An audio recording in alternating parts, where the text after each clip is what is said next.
Welcome to the Dr. Bowser Basketball Podcast powered by Sports Guys Iowa. I'm Chris Bowser. Join me today as we dive into the Class 1A Boys State Basketball Tournament matchups. The calendar is flipped to March, and it's the most wonderful time of the year. There's so much to talk about in this field. MMCRU is 25-1, three teams sitting at 23-2, St. Edmunds, Notre Dame, and Bishop Garrigan, and two schools from Bellevue, Iowa, population under 3,000, both make the state tournament. That can't happen very often. They were in different sub-state brackets, but they did meet once in the regular season. Bellevue won 54-45 over Marquette.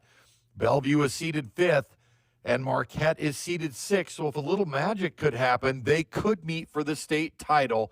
That would be a great story. Otherwise, a senior-heavy field that screams experience and physical basketball. If you love teams that play the right way with toughness and high-level small school basketball, Class 1A is going to deliver. Let's take a look at the quarterfinal matchups for Class 1A. The action starts at the Casey Center in Des Moines on March 10th. Let's start at the top of the quarterfinal bracket for the Class 1A Boys State Basketball Tournament. Class 1A starts at the Casey Center in Des Moines, 2 p.m. on March 10th. Quarterfinal number 1 has the number 1 seeded Fort Dodge St. Edmund team at 23-2, taking on 8 seeded Woodbine, coming in with a record of 17-8. This game starts with a name everyone in 1A knows, Hunter Horn. Horn is putting up 26.2 points per game, shooting 57% from the field, and pulling down over 9 rebounds. He's efficient, strong, and plays downhill. But here's what makes St. Edmund dangerous. It's not just Horn. Jacob Koopman is shooting 45% from 3. Carson Bargfried gives you nearly 13 a night, and Jack McElroy runs the show with 6.5 assists per game and a 3.6 to 1 assist-to-turnover ratio. This is a senior-heavy, experienced, balanced group. On the other side of the ledger, Woodbine counters with Landon Bloom, averaging 20 points and 9 rebounds per game. He's tough, rebounds the basketball, and handles it. He's going to have the ball in his hands a lot. The question for Woodbine is, can they protect the ball? Bloom averages more turnovers than assists, and against a disciplined, senior-led number 1 seed, that is going to matter.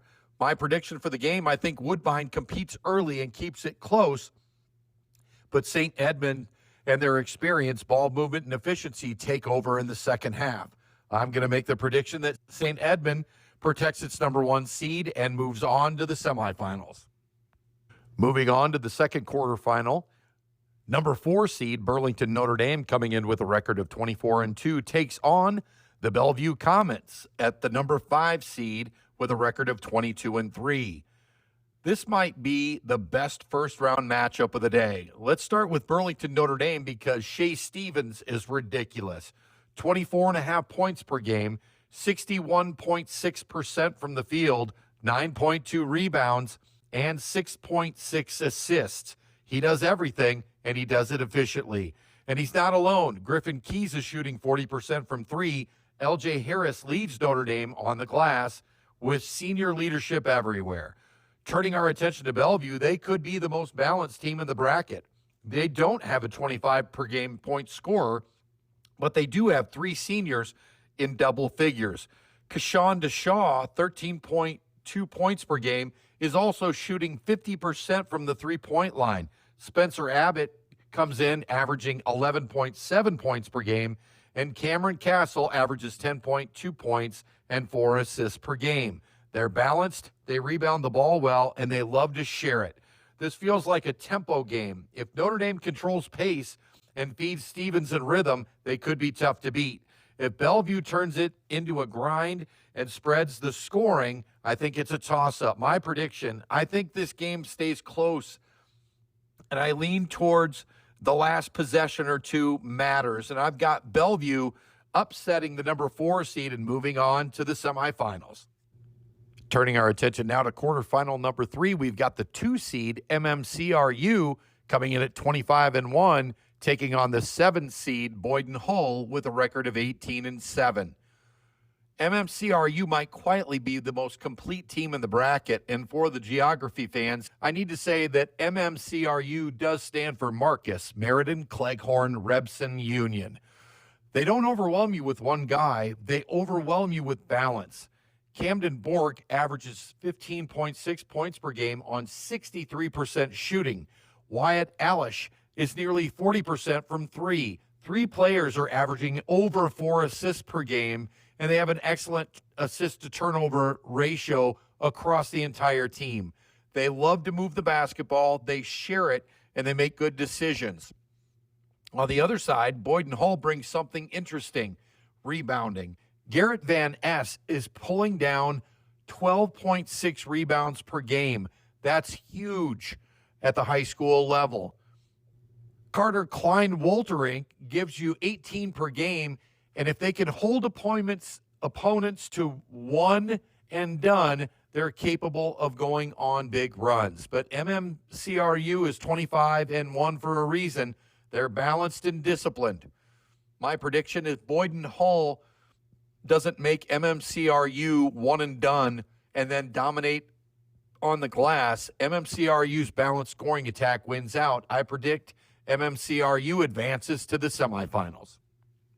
Now we turn our attention to quarterfinal number 4, the final quarterfinal of the Class 1A opening round, where number 3 Bishop Garrigan, coming in with a record of 23-2, takes on Bellevue Marquette, the 6th seed, also at 23-2. On the Bishop Garrigan side, they are led by Michael Joyce and his 18.4 points per game. Amari Thomas is averaging 15 points and 13 rebounds a game. And finally, Carter Schwab comes in with 14.6 points and 6 assists per game. That's size, balance, and physicality. Bellevue Marquette counters with Justin Severson and his 10 rebounds per game. Kane Rader at 12 points per game. And Tegan Smith shoots 43% from the three-point line. I think this is a toughness game. I think half-court execution and rebounding will matter. And when you look at it, Bishop Garrigan just feels slightly deeper and slightly more physical. My prediction is Bishop Garrigan advances, setting up a monster semifinal. Taking a look forward to the semifinals in Class 1A, if the bracket plays out how I have predicted, we'll have St. Edmund versus Bellevue and MMCRU versus Bishop Garrigan. I think St. Edmunds takes down Bellevue in the semifinals. And also I would have then, boy, I'll tell you what, MMCRU and Garrigan. I'm going to go with the higher seed. I'm going to go with MMCRU. And I think that sets up a championship prediction. Number 1, St. Edmund versus number 2, MMCRU. In that game, I give the slight edge to St. Edmund. Why? I think senior leadership. I think they have a dominant scorer in Horn. I think they have multiple shooters around him. And I think they have really elite assist numbers. I think more of their baskets come from assists, and I think that is really tough to defend. But I wouldn't be shocked if MMCRU's balance wins it either. That's how tight 1A feels this year. But our prediction on the Dr. Bowser Basketball Podcast is that St. Edmund takes home the 1A crown. That's our take on the Class 1A State Boys Basketball Tournament starting March 10th at the KC Center in Des Moines. But Class 1A always delivers. If you've been a fan of Iowa high school basketball for a long time, it's typically senior-heavy rosters, efficiency, physicality, and small towns showing up in big moments. That is what makes the Iowa State Boys Basketball Tournament Week so special. This has been the Dr. Bowser Basketball Podcast, powered by Sports Guys Iowa. I'm Chris Bowser. Thanks for joining us. Enjoy the tournament, and we'll be back soon with more Iowa basketball coverage.